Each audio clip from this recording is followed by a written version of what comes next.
ایک صحابی تھے جوان 12-14 سال عمر، عشق لگا سی کھیڑا کھیڑ دی میں 12-14 سال عمر تو ہر وقت حضور کے پاس رہتے تھے۔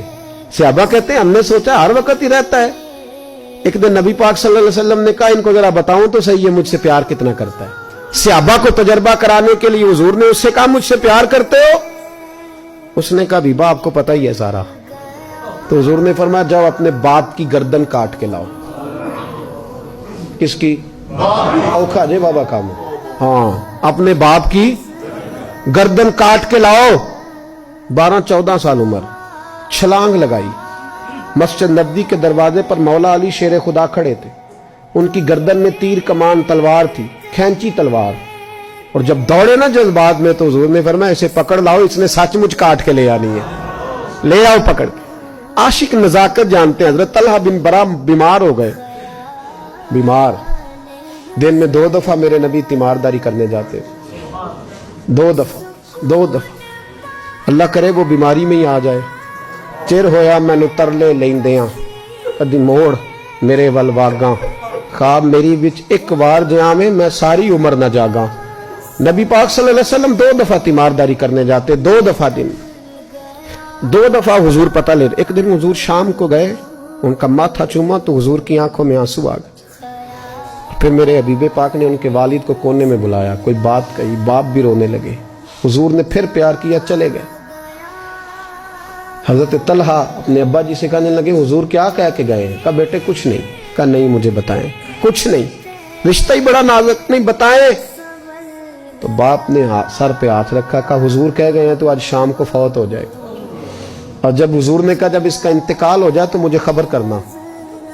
والد کو چارپائی پہ بٹھا کے تو حضرت طلحہ نے ہاتھ پکڑ لیا۔ عشق تے اگ دوویں ایک برابر، پر عشق دا سیک ودھیرا، اگ تے ساڑے ککھ تے کانے، عشق ساڑے تن میرا، او اگ دا دارو میہ تے پانی، مینوں کوئی دسے عشق دا دارو کیڑا، بلے شاہ اوتھے کچھ نہیں بچدا جتھے عشق ہوراں دا ڈیرا۔ ہاتھ پکڑا باپ کا اور کہنے لگے ابا جی ایک وعدہ کرو، رات کو جب میں فوت ہو جاؤں تو نبی پاک کو اطلاع نہیں دینی، خبر۔ کہا بیٹے حضور کہہ گئے ہیں دینی ہے، تو کہتا ہے نہیں دینی، کیوں؟ عاشق نزاکت جانتے ہیں، اگرچہ 12-14 سال عمر تھی پر عشق پکا تھا نا، نزاکت سمجھتے تھے۔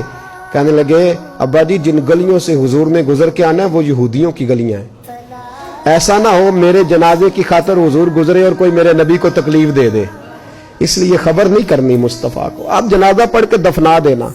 رات کو انتقال ہوا، باپ نے جنازہ پڑھا، دفن کیا، سارا کچھ جاننے والے رسول آئے۔ کہا مجھے بتایا کیوں نہیں؟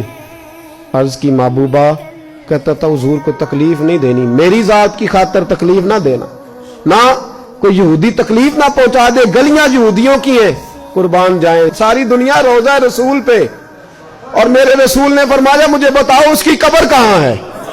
ساری دنیا روضہ رسول پہ، اور نبی پاک اس غلام کی قبر پہ کھڑے آنسو بہہ رہے ہیں۔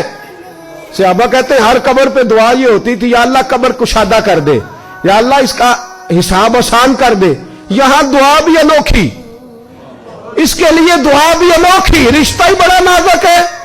میرے نبی پاک نے دعا بڑی انوکھی فرمائی، کہا اے اللہ جب میرے طلحہ کی تیرے ساتھ ملاقات ہو تو ذرا اس سے مسکرا کے ملنا، یہ تیری شان کے لائق ہے، ذرا اس سے مسکرا کے ملنا۔ کہتے ہیں وجد ہو گیا طاری، اس لیے کہ جو رشتہ نبی کا امتی سے ہے اور امت کا رسول سے ہے اس کی نزاکت کو صرف غلام جان سکتے ہیں، غلام جان۔ میں نے پچھلے جمعے بھی کہا تھا، مجھے ایک شخص کہنے لگے آپ بتیاں لگاتے ہیں، جھنڈیاں لگاتے ہیں، میں نے کہا بس نہیں چلتا، ہم تو تارے بھی لگا دیں، ہمیں ہمارا پتہ ہی نہیں۔ میرا دل کرتا ہے گلی گلی پھروں اور یہ نعرہ لگاؤں جان ہے عشق مصطفیٰ، روز فضو کرے خدا، جس کو ہو درد کا مزہ وہ ناز دوا اٹھائے کیوں، اور پھر کے گلی گلی تباہ ٹھوکریں سب کی کھائیں کیوں، اگر دل کو یہ عقل دے خدا تو تیری گلی سے جائیں کیوں۔